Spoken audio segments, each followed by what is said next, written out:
Students, now I come towards the question number 11. The question number 13 was done by me. मैंने उसको आपको आधा solve करके बताया. हाँ, आंसर नहीं निकाला because I feel that now you are should be in a position to calculate the answer. But still, if someone is not able to solve question number 13, कुछ बात समझ में नहीं आ रही है, तो you contact me in that case. Okay? Now the question number 12 was done with you. ये वो मेंसुरेशन का क्वेश्चन था. एरिया ऑफ रेक्टेंगल, मैंने रेक्टेंगल निकाल कर बताया था. लेंथ को x मानो, ब्रेड्थ को y मानो, और एक्स वाई एरिया बन जाता है उसका. ये क्वेश्चन मैंने उस दिन एक्सप्लेन करा था वीडियो में. ठीक है, तो अभी ये क्वेश्चन नंबर 12 मैं नहीं कर रहा हूँ क्योंकि question number 12 has been discussed with you all. I am taking this question number 11th with. ये दिखने में काफ़ी बड़ा क्वेश्चन लेकिन बहुत आसान क्वेश्चन है. क्वेश्चन पहले मैं आपको एक्सप्लेन कर देता हूँ कि क्वेश्चन क्या है. क्वेश्चन ये कहता है कि एक लाइब्रेरी है ना, और लाइब्रेरी में दो टाइप के चार्जेस हैं. एक है फिक्स्ड चार्ज और एक है रोटेशनल चार्ज. मतलब एक लेंडिंग लाइब्रेरी है जहाँ से बुक्स लेकर आते हैं हम. उस लाइब्रेरी में दो टाइप के चार्जेस हैं. एक है एक्स, एक है वाई. अब दो टाइप के चार्जेस कैसे हैं वो भी समझाता हूँ. आप अगर कोई लाइब्रेरी से बुक लेकर आए तो फर्स्ट 3 days में अगर आपने बुक पढ़ के लौटा दी तो आपको सिर्फ x रुपीज़ देने पड़ेंगे. मतलब 3 days में आप बुक लेकर आए, आपने 2 दिन में किताब पढ़ ली और 3rd day लौटा दी जाके किताब, तो आप सिर्फ x रुपीज़ दोगे लाइब्रेरी को. चार्ज इतना x रुपीज़ का. This is the fix charge जो 3 days का फिक्स्ड है. आप 1 दिन में वापस करो, 2 दिन में वापस करो या 3 दिन किताब रखो तो आपको x रुपीज़ ही देने पड़ेंगे. इससे ज़्यादा कोई पैसे नहीं देने पड़ेंगे. So this is the fixed charge. ये फिक्स्ड चार्ज है. 3 दिन के ऊपर अगर आपने किताब रखी, 3 दिन के ऊपर अगर आपने किताब रखी तो रोज का मतलब जो 4th day रहेगा उस दिन से चार्जेस बदल जाएंगे. हर दिन का y रुपीज़ लगेगा. मतलब अगर 5 दिन किसी ने किताब रखी तो 5 दिन का हो जाएगा 4th day का y रुपीज़ और 5th day का y रुपीज़. मतलब this is the per day charge. Per day charge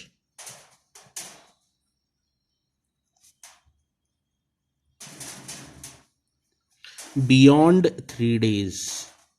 beyond 3 days मतलब 3 दिन से ज़्यादा अगर किताब रखी है आपने तो हर दिन y रुपीज़ का चार्ज बैठेगा. हर दिन, हाँ, हर दिन y रुपीज़ का चार्ज बैठेगा आपके ऊपर. और यहाँ पे 3 दिन तक आप लाइब्रेरी से बुक लेकर आओ, 3 दिन के अंदर पढ़ के वापस कर दो, कोई प्रॉब्लम नहीं, सिर्फ x रुपीज़ का चार्ज लगेगा. और अगर आप 3 दिन से ज़्यादा एक्स्ट्रा किताब रख रहे हो और वापस नहीं कर रहे आप अपनी बुक को, तो रोज का y रुपीज़ का चार्ज मतलब 4th day से हर दिन का y रुपीज़ का चार्ज लगेगा. अब उसने ऐसा एक सिचुएशन हमारे सामने रखी कि गीता 7 days के लिए बुक लेकर आई. 7 days के लिए बुक लेकर आई मतलब 3 days तो उसके फिक्स्ड हो गए. 3 दिन का तो कोई प्रॉब्लम नहीं था. 7 days के लिए गीता बुक लेकर आई.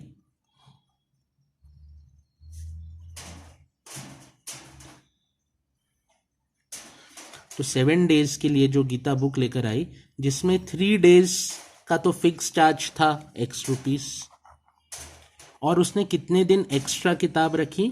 4 days एक्स्ट्रा रखी उसने किताब अपने पास. तो उसका चार्ज कैसा, उसका इक्वेशन कैसा बनेगा? 4th day से हर डे का कितना रेंट बैठता था? y rupees.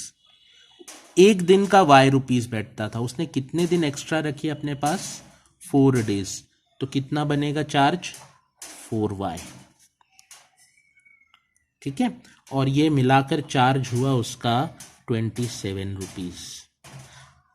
तो मतलब 7 डेज अगर गीता किताब रख रही है तो वो 7 डेज को पहले आपने ब्रेक करा 3+4। 3 क्यों ब्रेक करा यहाँ पे, क्योंकि 3 डेज तो फिक्स्ड है।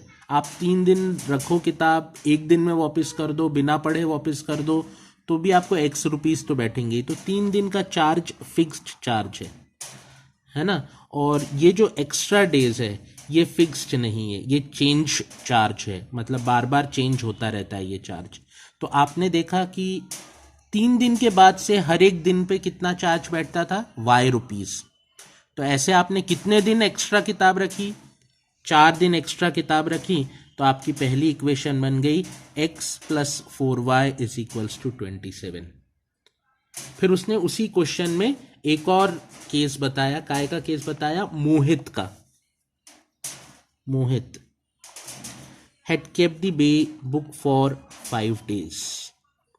मोहित ने 5 दिन किताब रखी। अब 5 दिन किताब रखी तो 5 दिन को कैसे ब्रेक करूंगा, 3 डेज तो फिक्स्ड है, 2 डेज एक्स्ट्रा रखी।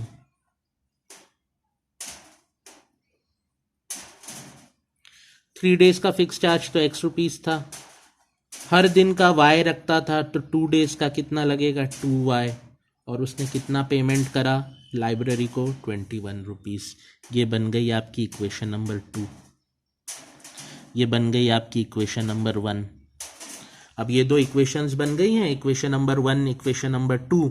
इन दोनों इक्वेशंस को आप कोई भी मेथड से सॉल्व करो, एलिमिनेशन, सब्स्टिट्यूशन, क्रॉस मल्टीप्लिकेशन, और x और y का आंसर निकालो। x का जो आंसर आएगा वो आपको बताएगा कि लाइब्रेरी का फिक्स्ड चार्ज कितना है ना, और जो y वाला आंसर आएगा वो आपको बताएगा लाइब्रेरी का पर डे चार्ज कितना है, मतलब 3 दिन के बाद का पर डे चार्ज कितना है। तो y की वैल्यू आपको वो बताएगी। उस क्वेश्चन में आपसे उसने यही पूछा है, देखो क्या पूछा है, find the fixed charge and the charge for each extra day, मतलब पर डे चार्ज एक्स्ट्रा वाला पूछा है उसने। तो आपसे ये दो चीजें उस क्वेश्चन में उसने पूछी है। This is question number 11th from the exercise. ठीक है, आया ये क्वेश्चन समझ में। दिस क्वेश्चन सिर्फ मैं आपको बता रहा हूं ना, ये क्वेश्चन सिर्फ दिखने में बड़े दिखते हैं, अगर आप इसको लॉजिकली सोचो तो बहुत आसानी से इसकी इक्वेशंस बनाई जा सकती हैं। हाँ, इक्वेशंस बनाने के बाद का वो प्रोसीजर जरूर है कि अब आपको मेथड ऑफ सब्स्टिट्यूशन या मेथड ऑफ एलिमिनेशन या मेथड ऑफ क्रॉस मल्टीप्लिकेशन यहाँ आगे लगाना पड़ेगा। वो मैं नहीं लगा रहा हूँ क्योंकि आई अज्यूम दैट कि आपको वो मेथड्स आ गई होंगी समझ में। लेकिन अगर किसी को फिर भी प्रॉब्लम आ रहा है तो वो मेरे से कांटेक्ट करे कि सर मेरे को ये मेथड नहीं बन रही है इसमें, ठीक है, तो I could help him out in that case. ठीक है, तो लेकिन अभी ये इक्वेशन बनाना समझी। This is the question number 11th exercise 6G, the last exercise. You need to see in your new text book कि उसमें ये क्वेश्चन कहाँ पे है। ठीक है, ओके, थैंक यू।